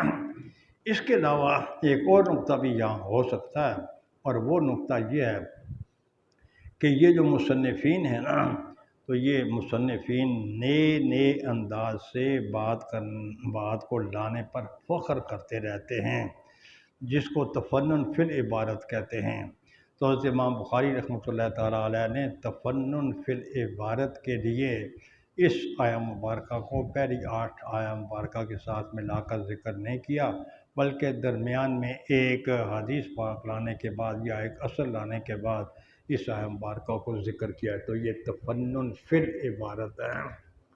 وقال معاذ اجلس بنا نؤمن ساعۃ، حضرت معاذ رضی اللہ تعالیٰ عنہ نے تو اپنے ایک ساتھی کو یہ کہا، اجلس بنا نؤمن ساعۃ، بھائی آپ ہمارے ساتھ بیٹھ جائیں تاکہ ہم تھوڑی دیر کے لیے ایمان لائیں۔ حضرت معاذ رضی اللہ تعالیٰ عنہ نے اپنے جس ساتھی کو یہ کہا کہ آپ یہاں بیٹھ جائیں تھوڑی دیر کے لیے تاکہ ہم ایمان لائیں، وہ پہلے سے مومن تھا۔ تو لہٰذا اب ایمان لانے کا مطلب یہ ہے کہ بھائی آپ ہمارے پاس یہاں بیٹھ جائیں تاکہ ہم اپنے ایمان میں اضافہ کریں۔ تو لہٰذا جب ان کے ساتھی پہلے سے مومن تھے، اب اس بنا تو آپ ہمارے پاس بیٹھے 9 منٹ ساتھ تاکہ ہم کچھ دیر کے لیے ہم ایمان لائیں۔ اس کا مطلب یہ ہے تاکہ ہم اپنے ایمانوں میں اضافہ کریں۔ تو جس چیز میں اضافہ ہوتا ہے تو وہ مرکب ہوتی ہے، تو اس سے معلوم ہوا کہ یہ جو ایمان ہے، ایمان یہ مرکب ہے، ایمان بسیط نہیں ہے۔ تو فرمایا وقال ابن مسعود الیقین الایمان کلہ۔ حضرت عبداللہ ابن رضی اللہ تعالیٰ حضرت عبداللہ ابن مسعود رضی اللہ تعالیٰ عنہ نے یہ فرمایا کہ الیقین الایمان کلہ، یہ تو ایمان کے جو ہیں مرتبے ہیں، اور ایمان یہ یقین کامل کا نام ہے، یقین کامل کا نام ایمان ہے۔ ایمان اور یقین یہ ایک ہی چیزیں ہیں، لیکن حضرت امام بخاری نے یقین کے بعد آپ نے فرمایا کہ الیقین الایمان کلہ، کہ یہ جو یقین ہے یہ پورے کا پورا ایمان ہے۔ اب یہاں حضرت امام بخاری فرماتے ہیں کہ یہاں ایمان کی تاکید لائی گئی ہے کل کے لفظ کے ساتھ، اور یہ جو کل کا لفظ ہوتا ہے یہ ہوتا ہے اجزاء کے لیے۔ اس سے یہ معلوم ہوا کہ ایمان کے اجزاء ہیں، جس کے اجزاء ہوتے ہیں تو وہ مرکب ہوتا ہے، تو اس سے معلوم ہوا کہ ایمان جو ہے وہ مرکب ہے۔ فرمایا وقال ابن عمر، حضرت عبداللہ ابن عمر رضی اللہ تعالیٰ عنہ فرماتے ہیں لا یبلغ العبد حقیقت التقوی، کہ کوئی آدمی تقوی کی حقیقت تک نہیں پہنچ سکتا، ہر آدمی تقوی کی حقیقت تک نہیں پہنچ سکتا۔ تقوی سے مراد یہاں ایمان ہے۔ اس کا مطلب یہ ہے کہ 2 قسم کے لوگ ہوتے ہیں، ایک وہ ہوتے ہیں جو کہ تقوی کی حقیقت تک پہنچ جاتے ہیں، اور دوسرے وہ لوگ ہوتے ہیں جو تقوی کی حقیقت تک نہیں پہنچ سکتے۔ اس سے معلوم ہوا کہ تقوی کی جو حقیقت ہے وہ مرکب ہے، تو اس سے یہ معلوم ہوا کہ یہ جو ایمان ہے یہ ایمان بھی مرکب ہے۔ فرمایا کہ حتی یدع ما حاک فی الصدر، کوئی آدمی تقوی کی حقیقت تک نہیں پہنچ سکتا جب تک وہ اس چیز کو نہ چھوڑے جو چیز اس کے دل میں کھٹک رہی ہے۔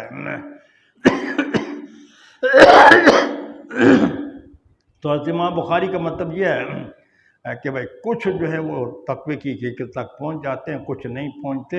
اس سے معلوم ہوا کہ یہ جو تقوی اس کے اجزاء ہیں، تو تقوی اور ایمان ایک ہی چیز ہے، تو اس سے معلوم ہوا کہ ایمان کے اجزاء ہیں، جس کے اجزاء ہوں تو مرکب ہوتی ہے۔ اس سے معلوم ہوا کہ یہ جو ایمان ہے یہ بھی مرکب ہے۔ اور اس کے بعد فرمایا کہ وقال مجاہد شرع لکم من الدین ما وصى به نوحا اوصیناک یا محمد و ایاہ دینا واحدا، اور مشروع قرار دیا ہے تمہارے لیے اللہ تبارک و تعالیٰ نے دین کو، اور وہ دین جس کی وصیت کی ہے اللہ تبارک، جس کا تاکیدی حکم دیا اللہ تبارک و تعالیٰ نے نوح علیہ السلام کو، اوصینا کا یا محمد، ہم نے وصیت کی ہے اے محمد آپ کو، وَإِيَّهُ، اور اس نوح علیہ السلام کو ایک ہی دین کی ہم نے وصیت کی ہے، ایک ہی دین کی ہم نے وصیت کی ہے۔ اور پھر اس کے بعد فرمایا حضرت عبداللہ ابن عباس رضی اللہ تعالیٰ نے فرمایا کہ شرعۃ و منہاجا، کہ ہر ایک کے لیے تمہارے لیے راستے ہیں اور طریقے ہیں۔ تو یہ شرع کی تفسیر کی ہے سبیل کے ساتھ، منہاج کی تفسیر کی ہے سنت کے ساتھ۔ بعد نے کہا کہ یہاں لفظ نشر غیر مرتب ہے، اور لفظ نشر غیر مرتب ہونے کا کیا مطلب ہے کہ منہاج کی تفسیر کی ہے سبیل کے ساتھ اور شرع کی تفسیر کی ہے سنت کے ساتھ۔ تو یہ اب یہاں سے بعض لوگ یہ کہتے ہیں کہ یہاں سے ایمان کے مرکب ہونے کی دو دلیلیں بیان کی گئی ہیں۔ بعض لوگوں کا نقطہ نظر یہ ہے، اور وہ پہلی دلیل تو یہ ہے کہ بھائی بات یہ ہے کہ یہ جو ایک ہے پہلی ایک ہے سیدنا نوح علیہ السلام کا دین اور ایک ہے امت محمدیہ کا دین۔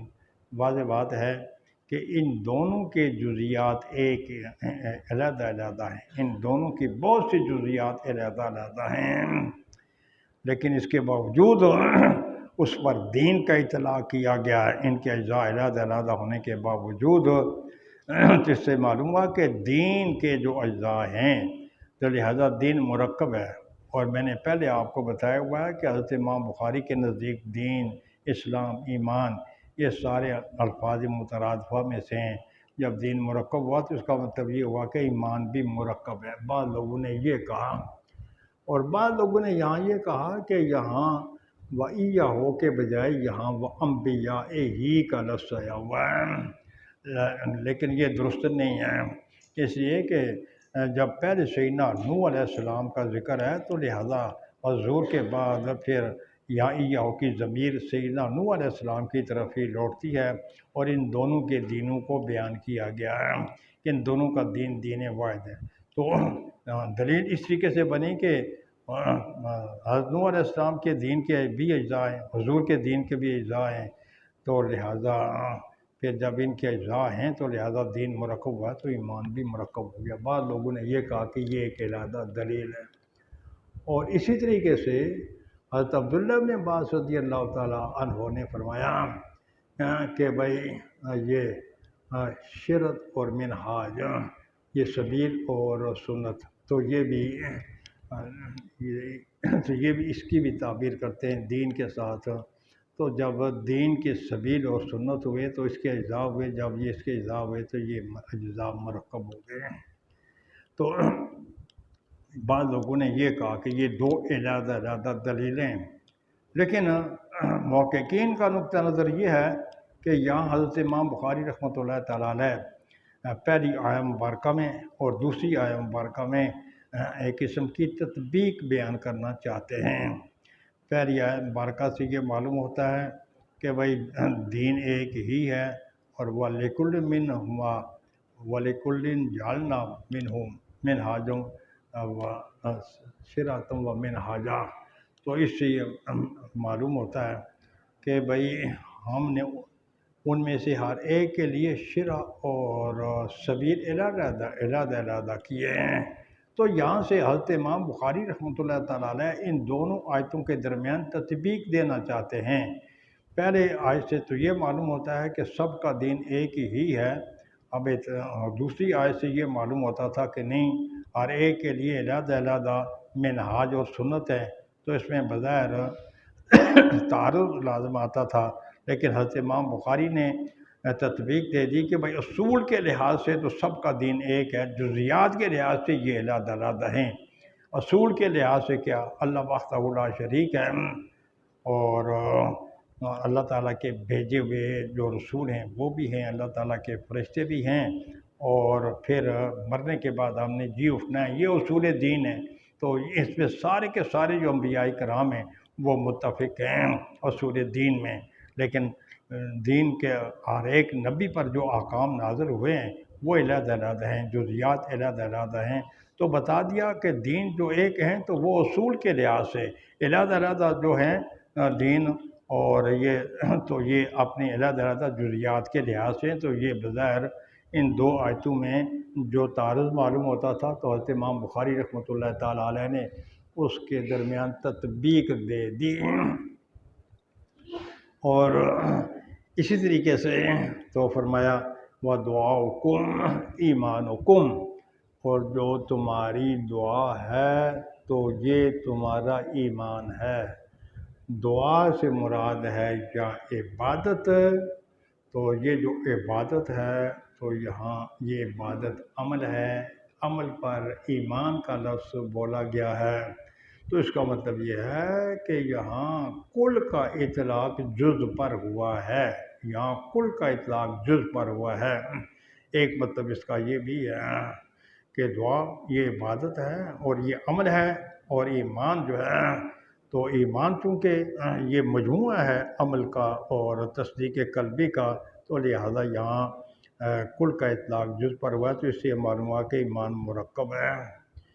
بعض نسخوں میں یہاں ایمان سے پہلے واو آئی ہوئی ہے، بعض نسخوں میں یہاں ایمان سے پہلے واو آئی ہوئی ہے۔ جن نسخوں میں ایمان سے پہلے واو آئی ہوئی ہے تو وہ جو نسخے ہیں تو وہ درست نہیں ہیں، اس لیے کہ پھر ایسی صورت میں اس کا بظاہر کوئی مطلب نہیں بنتا۔ چلیں جی۔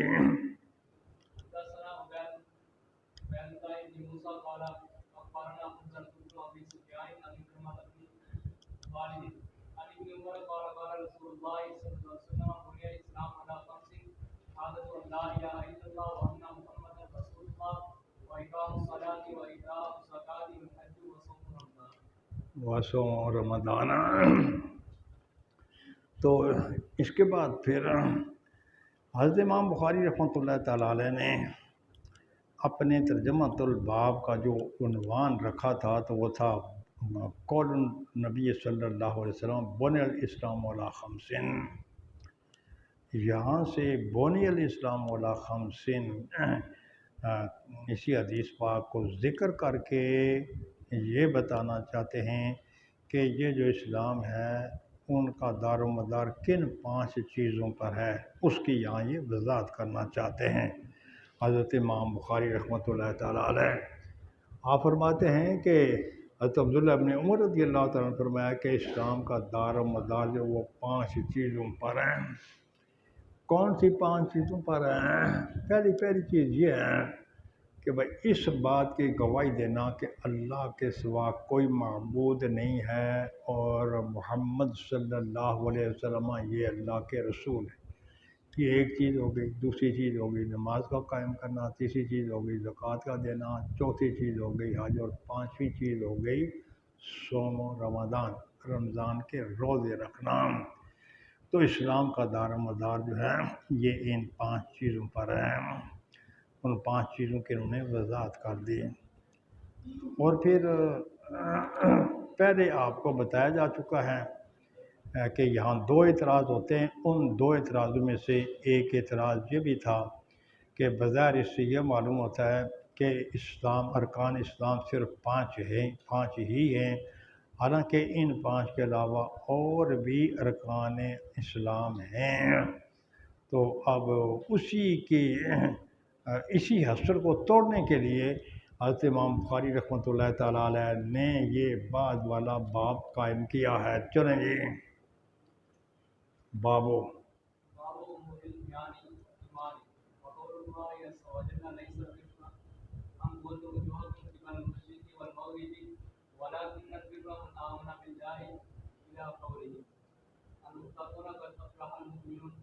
قد افلح المؤمنون، تو یہ اب باب امور الایمان ہے۔ یہاں سے کیا بیان ہو رہا ہے، اور اس کی علماء کرام نے یہ کچھ غرضیں بیان کی ہیں۔ بعد نے کہا کہ بھائی جن چیزوں پر ایمان کا دار و مدار ہے پہلے ان چیزوں کو بیان کیا گیا ہے۔ اب یہاں سے یہ بتانا چاہتے ہیں کہ ایک مسلمان کو کن چیزوں پر عمل پیرا ہونا چاہیے، یہاں سے ان کی وضاحت کی جا رہی ہے۔ بعض لوگ یہ کہتے ہیں کہ بھائی حضرت امام بخاری رحمۃ اللہ تعالیٰ علیہ جس چیز کا دعویٰ کرتے ہیں تو جب وہ اس کو ثابت کرنے کے درپے ہوتے ہیں تو اس کو مختلف طور طریقوں سے ثابت کر رہے ہوتے ہیں۔ تو لہٰذا یہاں سے بھی حضرت امام بخاری رحمۃ اللہ تعالیٰ علیہ اپنی پہلی ہی چیزوں کو ثابت کرنا چاہتے ہیں کہ ایمان مرکب ہے۔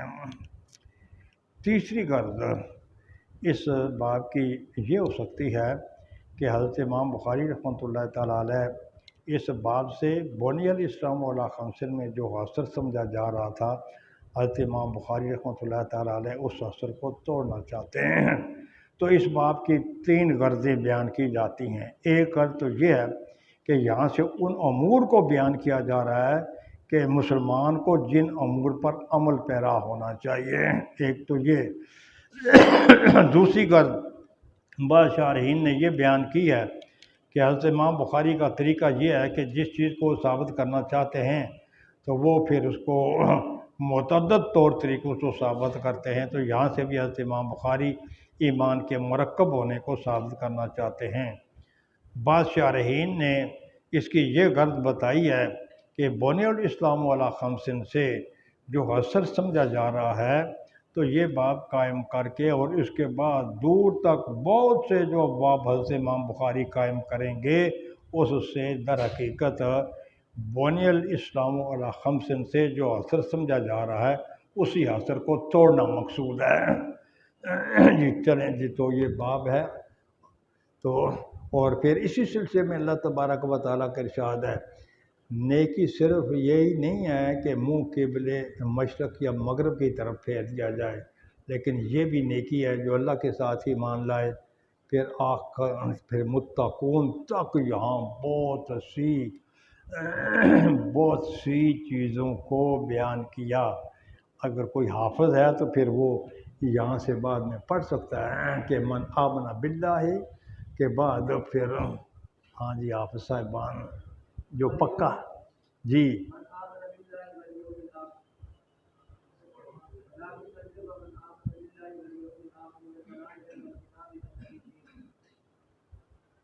پڑھتے جائیں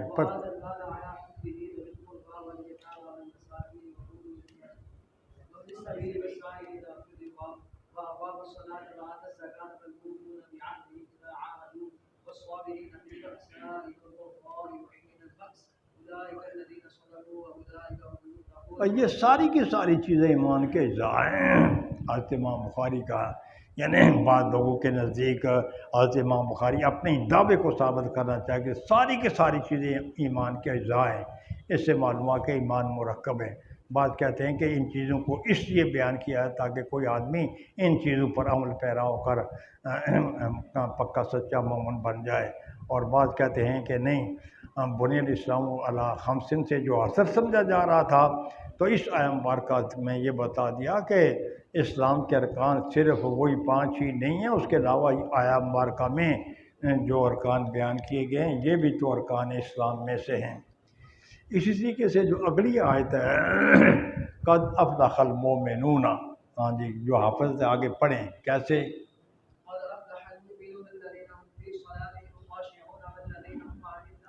ہاں تو یہ ساری کی ساری چیزیں جو ہیں تو یہ ان کو یا تو اس لیے بیان کیا کہ مومن کو یہ کام کرنے چاہیے، یا جیسے پہلی آیت میں مومن کو یہ کام کرنے چاہیے، ایک غرض یہ۔ دوسری غرض حضرت امام بخاری کی کہ بھائی یہاں سے ان سب چیزوں کا یہ جو ہمارے ان سب پر ایمان کا اطلاق ہوتا ہے، لہذا ایمان مرکب ہے۔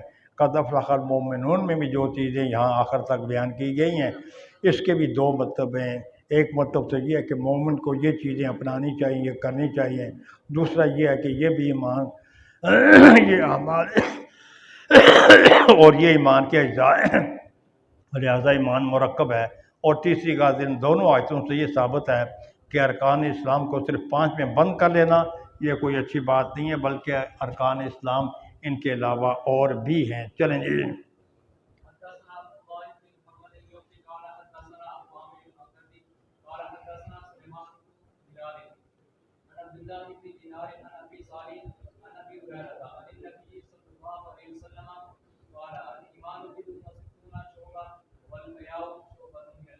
والا یا شعبۃ من الایمان، تو یہ فرماتے ہیں کہ حضرت ابو صالح یہ سیدنا ابو ہریرہ رضی اللہ تعالیٰ عنہ سے، اور ابو ہریرہ سیدنا آقا نامدار صلی اللہ علیہ وسلم سے احادیث مبارکہ بیان کرتے ہیں۔ اور پھر وہ جو حدیث مبارکہ وہ یہ ہے الایمان بدع و ستون شعبۃ، کہ ایمان کے 60 سے زائد شعبے ہیں۔ تو جب ایمان کے 60 سے زائد شعبے ہوئے تو اس سے یہ معلوم ہوا کہ ایمان مرکب ہے۔ ایمان مرکب ہے۔ بعض حدیث میں یہ آتا ہے کہ ایمان کے 70 سے زائد شعبے ہیں، تو بظاہر پھر ان دونوں حدیثوں میں تعارض معلوم ہوتا ہے۔ اس حدیث سے تو یہ معلوم ہوتا ہے کہ ایمان کے 60 سے زائد شعبے ہیں۔ بدعہ کا لفظ جو ہے اس کا اطلاق ایک تقریباً 2 سے لے کر 9 تک ہوتا ہے، تو اس کا مطلب یہ ہے کہ ایمان کے 69 شعبے ہیں، اور دوسری حدیث پاک میں آتا ہے کہ ایمان کے 79 شعبے ہیں۔ یہ 2 حدیثیں بظاہر ان 2 حدیثوں میں تعارض ہیں، تو اس تعارض کے کئی جواب متعدد جواب دیے جا سکتے ہیں۔ ایک جواب تو یہ ہے کہ پہلے 60 شعبوں کے بارے میں آپ کو معلوم ہو گیا، بعد میں مزید زیادہ شعبوں کے بارے میں آپ کو بتا دیا گیا، اس لیے پھر آپ نے بعد میں فرمایا کہ یہ جو ایمان ہے اس کے 70 سے زائد شعبے ہیں۔ ایک جواب تو یہ ہے کہ پہلے آپ کو 60 سے زائد اور اس کے بعد 70 سے زائد شعبے آپ کو بتا دیے گئے، تو یہ 60 والی جو حدیث کا تعلق ہے، یہ پہلے جو آپ کو شعبے بتائے گئے تھے، 70 شعبوں والی جو حدیث ہے وہ بعد میں آپ کو بتائے گئے۔ ایک تو یہ ہے، اور دوسرا یہ ہے کہ یہ جو عدد قلیل ہے یہ عدد کثیر کے منافی نہیں ہوتا۔ عدد قلیل یہ عدد کثیر کے منافی نہیں ہوتا، اور یہ جو 69 شعبے یہ 79 شعبوں میں آ جاتے ہیں، لہذا ان میں کسی قسم کا کوئی تعارض وغیرہ نہیں ہے۔ اس کے بعد فرمایا کہ الایمان، تو الایمان تو یہ شعبۃ من الایمان، شعبۃ، اور اس کے بعد والحیاء شعبۃ من الایمان، اور یہ جو حیا ہے یہ بھی تو ایمان کا ایک شعبہ ہے۔ اچھا، یہ حیا کو بعد میں علیحدہ ذکر کرنے کی کیا ضرورت ہے کہ یہ پہلے 79 یا 69 یا 79 شعبے بیان کیے اور بعد میں حیا کو علیحدہ کر کے کیوں بیان کیا گیا؟ تو وہ اس لیے کہ یہ جو حیا جو ہے اس کی کئی ایک وجوہات ہو سکتی ہیں، اور وہ اس لیے کہ یہ جو حیا اس کے ماتحت اور بھی بہت سارے شعبے ہیں، اس لیے اس کو علیحدہ کر کے بیان کیا گیا ہے۔ اور دوسرا یہ ہے کہ حیا 2 قسم کا ہے، ایک حیا طبعی ہے اور ایک حیا غیر طبعی ہے۔ تو اصل میں یہ جو ایمان کے شعبے ہیں یہ سارے کے سارے کسبی ہیں، تو ان کو تو عمل میں لایا جا سکتا ہے۔ حیا جو ہے تو یہ ایک طبعی اور فطری چیز ہے، تو یہ چونکہ کسبی نہیں ہوتا، تو اس لیے حیا کو علیحدہ کر کے بیان کیا گیا کہ یہ جو حیا ہے یہ ابتداءً تو یہ بھی فطری اور طبعی ہوتا ہے، لیکن بالآخر یہ عقلی بھی بن جاتا ہے۔ تو یہ حیا اس لحاظ سے ایمان کا شعبہ ہے کہ جب وہ حیا طبعی نہ رہے، حیا عقلی بن جائے، اور یہ جو حیا عقلی ہے پھر یہ بھی ان اعمال میں سے ہوگا جن کو کیا جا سکتا ہے، عمل میں لایا جا سکتا ہے۔ باقی یہ جو شعبہ ہے، شعبہ پر تنوین آئی ہوئی ہے، اور یہ جو تنوین ہے، تنوین کی کئی قسمیں ہیں۔ ایک تنوین جو ہے وہ ہوتی ہے تعظیم کے لیے، ایک تنوین ہوتی ہے تحقیر کے لیے، ایک ہوتی ہے تعظیم کے لیے، اور ایک تنوین ہوتی ہے تکثیر کے لیے، کسی کی کثرت بیان کرنے کے لیے۔ بس تھوڑی سی توجہ اور دھیان کرنا ہے۔ اور ایک تنوین توسط بھی ہوتی ہے، ایک تنوین توسط بھی ہوتی ہے۔ یقینی طور پر آپ نے جو تلخیص پڑھی ہے، مختصرمانی پڑھی ہے، مطول پڑھی ہے، آپ نے ان کتابوں میں تنوین توسط نہیں پڑھی۔ ایک تنوین توسط بھی ہوتی ہے، اور یہ جو تنوین توسط ہوتی ہے یہ مرکز کا معنی دیتی ہے، تو لہذا اس کا مطلب یہ ہوگا کہ یہ جو حیا ہے یہ ایمان کا مرکزی شعبہ ہے۔ یہ جو حیا ہے، حیا ایمان کا مرکزی شعبہ ہے۔ مرکز وہ ہوتا ہے جس کی طرف ساری چیزیں رجوع کریں، لہذا باقی جتنے بھی اعمال ہوں گے ان کا دار و مدار چونکہ اسی حیا پر ہے، اس لیے پھر اس حیا کو علیحدہ کر کے بیان کیا کہ یہ جو حیا ہے یہ اسلام کا مرکزی شعبہ ہے۔ چلیں جی چلیں جی چلیں جی۔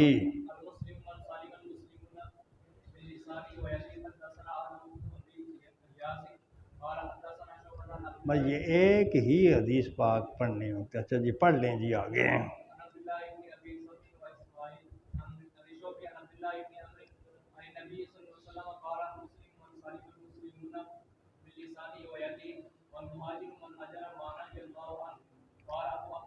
پھر پڑھیں المہاجرو جی ہاں نہ اللہ عنہ۔ ڈرتے کیسے ہیں؟ ایسے معلوم ہوتا ہے جیسے کہ عبادت پڑھتے ہوئے آپ کی زبان پر سانپ جو ہے وہ ڈنگ مار رہا ہے۔ اس طریقے سے حدیث پاک کی کتاب میں عبادت پڑھی جاتی ہے۔ باقی میرا یہ ہے نا، میں نے پہلے آپ کو بتایا ہوا کہ میں کم علم ہوں، ویسے بھی عمر جو ہے 83-84 سال سے زیادہ ہو گئی ہے تو چیزیں بھول بھی جاتی ہیں، اس لیے پھر ایک آیت ایک حدیث پاک پڑھ کر میں اس پر اپنے ناقص علم کے مطابق کچھ کہہ سکتا ہوں۔ جن علماء کرام کے سینے علوم سے بھرے ہوئے ہیں نا، تو ان کے سامنے آپ ایک صفحہ پڑھ لیں، 2 صفحے 4 صفحے، چونکہ ان کے سینے علوم سے بھرے ہوئے ہوتے ہیں، اس لیے وہ 4-5 صفحوں کی عبارت ہی ایک ہی مرتبہ وہ ان کا خلاصہ بیان کر دیتے ہیں۔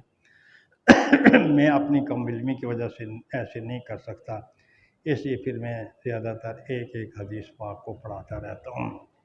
تو فرمایا کہ تو یہاں یہ تھا کہ باب امور الایمان، تو اس کی 3 غرضیں بیان کی گئی ہیں کہ بعد میں جو کچھ آ رہا ہے کہ مومن کو یہ کرنا چاہیے، ایک اس کی غرض یہ ہے، اور دوسری غرض یہ ہے کہ حضرت امام بخاری یہ ثابت کرنا چاہتے ہیں کہ یہ ایمان کے اجزائیں لہذا ایمان مرکب ہے۔ تیسری غرض اس کی یہ بیان کی جاتی ہے کہ بنی الاسلام سے جو اثر سمجھا جا رہا ہے، حضرت امام بخاری اس اثر کو توڑ رہے ہیں۔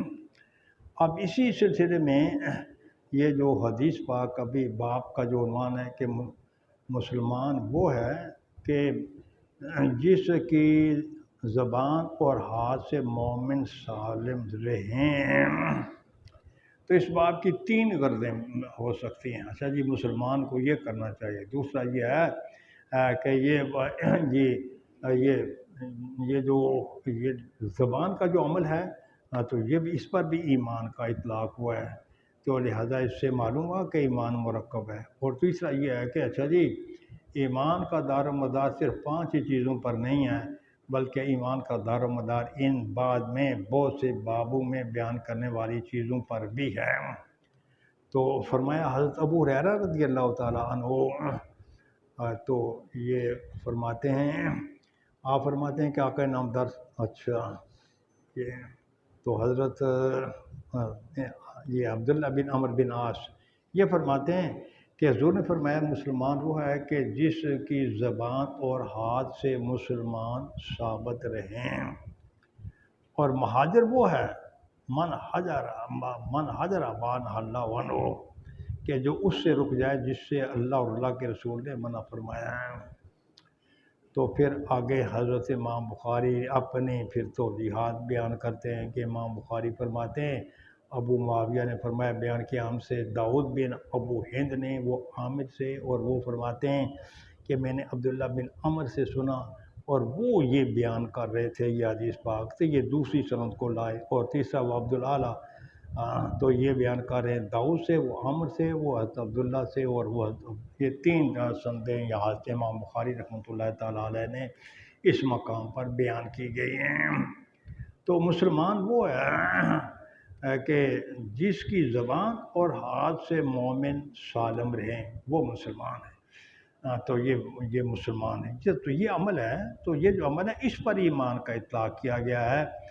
تو لہٰذا یہاں جز بول کر مراد حضرت امام بخاری کے کل ہے، یا یہ ہے کہ اچھا جی یہ حصر توڑا گیا کہ ارکان اسلام میں سے ایک یہ بھی ہے المسلم من سلم المسلمون من لسانہ و یدیہ، یہ بھی ہے، اور یہ حصر بھی ٹوٹ گیا۔ اور یہ ہے کہ اچھا جی ایک مومن کو یہ عمل کرنا چاہیے کہ مسلمان وہ ہے جس کی زبان اور جس کے ہاتھ سے مومن صحیح سالم رہے تو یہ مسلمان کامل ہیں۔ اب یہ ہے کہ اچھا جی یہاں حضرت امام آقا نامدار صلی اللہ تعالیٰ علیہ وسلم نے اس مقام میں لسان کو پہلے اور ید کو بعد میں کیوں ذکر کیا؟ تو اس میں کیا حکمت ہے کہ لسان کو پہلے اور ید کو بعد میں کیوں ذکر کیا؟ اس کی کیا وجہ ہے؟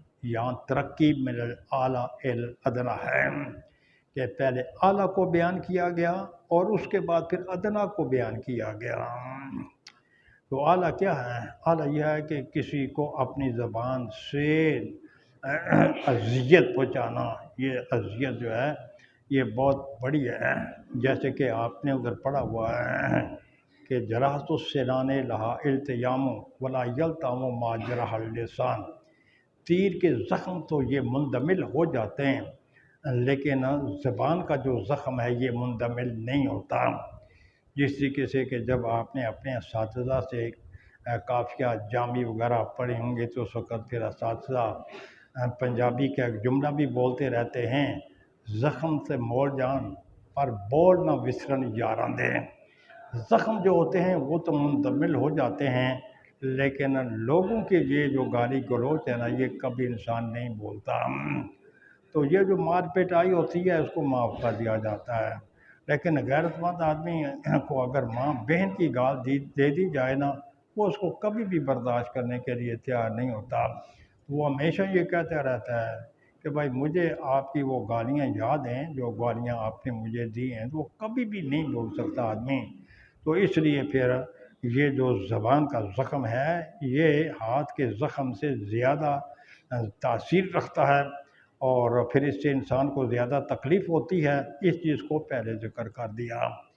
دوسرا یہ ہے کہ زبان چونکہ منہ کے اندر ہوتی ہے تو یہ باطنی چیز ہے اور یہ ظاہر دکھائی نہیں دیتی، لیکن اس سے نکلے ہوئے جو کلمے ہیں نا وہ بہت سخت قسم کی تاثیر رکھتے ہیں، اس لیے لسان کو پہلے اور ید کو بعد میں ذکر کر دیا۔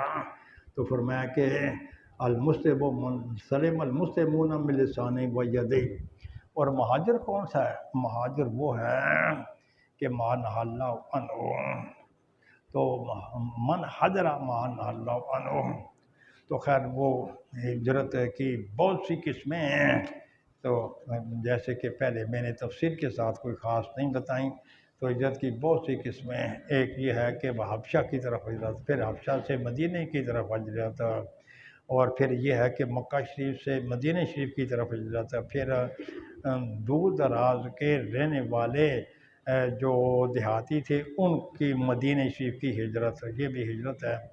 تو یہ جو لوگ ہجرت نہیں کر سکے تھے نا ان کی تسلی کے لیے آقا نامدار تو لوگ یہ سمجھتے تھے کہ بھائی ہجرت تو یہ بڑے اعزاز کی ایک بات ہے، جو صحابہ کرام ہجرت نہیں کر سکے تھے تو ان کے دل میں بڑی حسرت تھی کہ کاش کہ ہم بھی ہجرت کر کے مہاجر بن جاتے۔ تو ان کی تسلی کے لیے آقا نامدار صلی اللہ علیہ وسلم نے فرمایا کہ المہاجر من حجر ما نہی اللہ عنہ ورسولہ، دوسری حدیث پاک میں رسول کا لفظ بھی ہے کہ بھائی اصلی مہاجر تو وہ ہے جو جن چیزوں سے اللہ اور اللہ کے رسول نے روکا ہے وہ رک جائے، تو وہ اصل میں مہاجر وہی ہے۔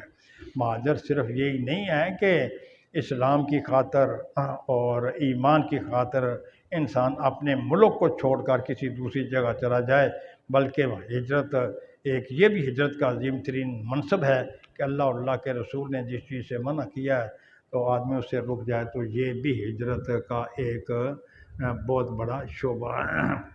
تو آگے پھر وہ سند کے لحاظ سے حضرت امام بخاری رحمۃ اللہ تعالیٰ علیہ بعد میں مزید سندیں لا کر پہلی سند کی تائید کرتے رہتے ہیں۔ تو بعد میں جو بیان کیا جاتا ہے تو وہ سندیں لا کر اس کی کئی طریقے ہیں۔ ایک تعلیق ہے، جیسے قال ابن شہاب سے حضرت امام بخاری نے پہلی حدیث کو مکمل کیا تو یہ تعلیق تھی، اور یہ کوئی جو ہے وہ تابع وغیرہ نہیں تھا، اور کبھی یہ ہے کہ حدیث کا کوئی نہ کوئی متابع بھی لایا جاتا ہے، تو جب کسی اور جگہ میں کسی کہیں مطابت کا ذکر آیا تو پھر وہاں آپ کو یہ بتایا جائے گا کہ مطابت کی دو قسمیں ہیں، ایک مطابت تامہ ہے، ایک مطابت ناقصہ ہے۔ مطابت تامہ کون سی ہے، مطابت ناقصہ کون سی ہے؟ جس راوی کی مطابعت کی جائے اس کو کیا کہتے ہیں، اور وہ جو مطابت کرنے والے ہیں اس کو کیا کہتے ہیں، اور پھر جس پر مطابت کا دار و مدار ہے اس کو کیا کہتے ہیں۔ تو یہ انشاءاللہ کسی اور سبق میں آپ کی خدمت میں عرض کیا جائے گا۔ چلیں جی۔